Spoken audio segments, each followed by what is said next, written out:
అపోజిషన్లో మేము న్యాయస్థానంలో పోరాటం చేసి చాలా వరకు బిల్లులు ఇప్పించాం. ఇంకా చాలా బిల్లులు పెండింగ్ ఉంటే ఫస్ట్ ఫేజ్లో కొంత ఇచ్చాం. ఇంకా నరేగాలో 445 కోట్లు, అదేవిధంగా నరేగాలో నీరు చెట్టులో 445 కోట్లు, నరేగాలో 211 కోట్లు ఇంకా కార్యకర్తలకి బిల్స్ ఇవ్వాలి. ముఖ్యమంత్రి గారు స్పష్టంగా చెప్పారు, ఎట్టి పరిస్థితిలో మహానాడు లోపు వీలైనంత వరకు ఈ బిల్స్ అన్ని కార్యకర్తలకి మనం ఇవ్వాలి, తప్పనిసరిగా ఇస్తామని చెప్పారు.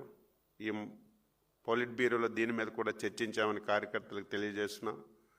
రెండవది 2014-19 దుర్మార్గమైనటువంటి ప్రభుత్వం మా కార్యకర్తల మీద అక్రమంగా 2887 కేసులు పెట్టారు.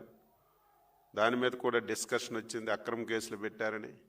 ఒకసారి లీగల్గా ఈ కేసులన్నీ కూడా స్టడీ చేసి ఏవైతే లీగల్గా వైబిలిటీ ఉంటాయో అవన్నీ కూడా రెఫర్ చేయాలి.